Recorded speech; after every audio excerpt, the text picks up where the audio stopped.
Mark Zuckerberg is currently speed running, becoming one of the most cringy, thirsty douchebags in America. Now, this started a long time ago. I'll remind everyone, Mark Zuckerberg has always sucked. The fact that he sucks a lot right now doesn't mean that he's naturally cool 5 years ago. I mean, he got his start just creating a website where people could rank women's attractiveness or whatever, and it kind of just went downhill from there. It certainly has accelerated recently.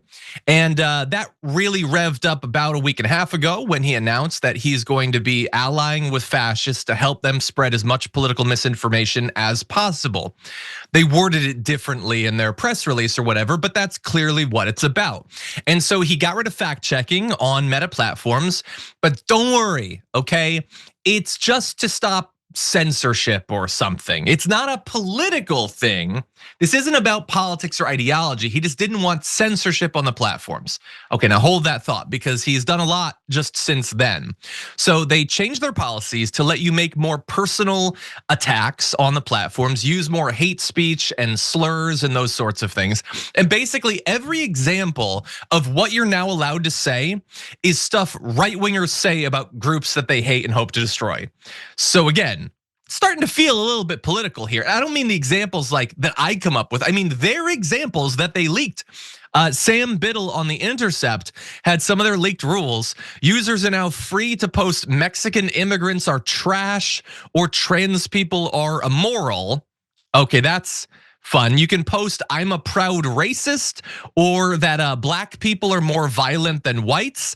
But I know what you're thinking. Well, clearly you can't say everything, and there are some limitations. And so some of the training materials that they created for the new policies were apparently confusing and contradictory according to two employees. So some of the text said saying that white people have mental illness would be prohibited on Facebook, but saying that gay people have mental illness was allowed, they said.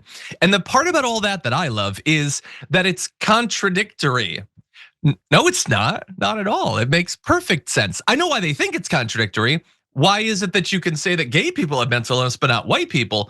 Well, if you're just trying to appeal to white racist right wingers, not contradictory at all. But look at that. Mexican immigrants are trash, trans people are immoral, gay people have mental illness. Hey, hold off on the white people. You clearly can't say that. So again, this isn't about censorship.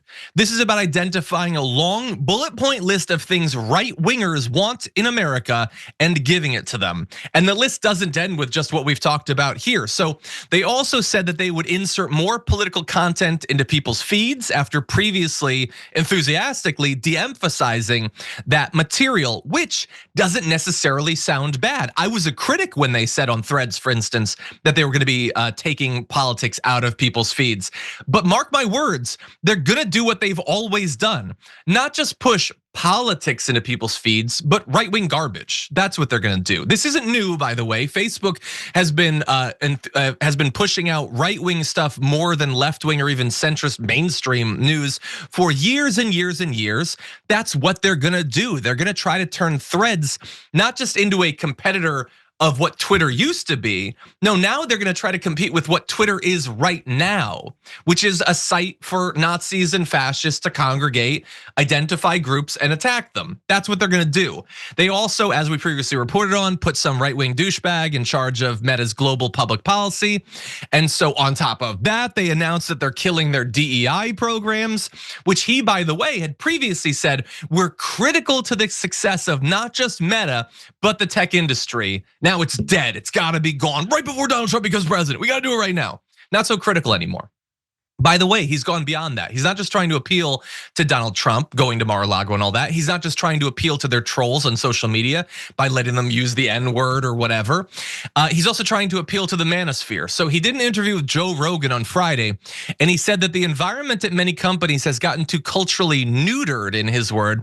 A realization he said he came to when he started interacting with more men in the mixed martial arts community. And so again, like, he does seem genuinely interested in mixed martial arts. That doesn't seem Like of all of this, that's not cosplay, I guess. But I think he sees that as like a shortcut to getting Joe Rogan and all these other people to like him. We'll see if that ends up working. But that said, there's even more that they did. And look, some of this stuff is big policy changes. And it's terrible that they've fundamentally altered their policies just to appeal to Donald Trump. But they're also willing to do incredibly spiteful little things. So they removed LGBTQ themed themes from Messenger. So this is just like, there's a long list of things. You can see Lo-Fi, Olivia Rodrigo. They also had non-binary and pride. So if you're on Messenger, you can have that be like your color scheme or whatever. If you're not binary or you don't have pride or whatever, although some of these people probably have white pride, you don't have to use it. You just don't have to use it. It's not being forced on you. It's not changing their company or anything. But it makes it seem like the platform is inviting, doesn't it? To non-binary people and to LGBTQ people. And screw that, it's not. We do not want them to feel welcome. So we need to get rid of that. Not only that, they also went back into the archives and deleted the blog posts from 2021 and 2022 that announced those new themes for Messenger. So it's not just like that they rotated them out. They've had them for years. They could rotate them out in theory. It's they want to hide the fact that they ever did an inviting thing for the LGBTQ community. What is that about? They said they don't want censorship. It kind of seems a little bit, again, inconsistent in this case when you are censoring the things you've done in the past to try to appeal to these groups. And so this isn't just about business or whatever. This is about finding every way possible to send a big old double middle finger to LGBTQ people, to tell them the days when you felt welcome on our platforms, which I don't even know that they ever did or whatever, we are way past that. And if there's just anything we can find, what can we do so that like, Matt Walsh or Michael Knowles will like us or something. Get rid of the tampons from men's bathrooms.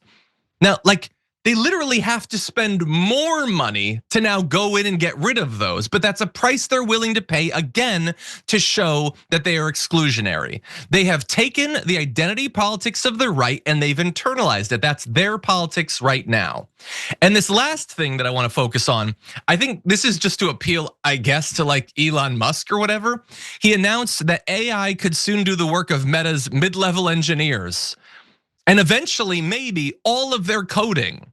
And so maybe Elon Musk will like that, I guess. I mean, he's had he's gone to war, he's had a crusade against the idea of people being paid for their labor for a long time. He's hoping that eventually we'll just be able to replace it with AI. I guess Zuckerberg's doing that too. So I don't even know what regular people that's supposed to appeal to. But anyway, maybe if they replace all the mid-level engineers with AI, then they won't have to bring any damn immigrants in with H-1B visas. So maybe that's the three-dimensional chess that he's doing there. Anyway, I mentioned all this not just to get you updated with the insane, this is 1 week. He did all of this in 1 week, but to make sure that you know who Mark Zuckerberg is. He is trying to rebrand himself, and I think it's important that you know what that brand is. And if that leads to you wanting to boycott those platforms, either in terms of advertising or just deleting your accounts, I think that's a perfectly fine thing to do. But beyond just Mark Zuckerberg, I just want everyone to understand that there are those who've been propagandized to believe that rich people have our best interests at heart, or that rich people are better than you, smarter than you, whatever.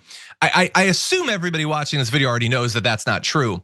But you need to understand that these people will be fully enthusiastic tools in service to fascism if they believe that's what's necessary for them to not be regulated, to get the tax cuts they want, or whatever. They are a lethal threat to the concept of America that we have, willing to dismantle it for their own financial gain. And don't forget it.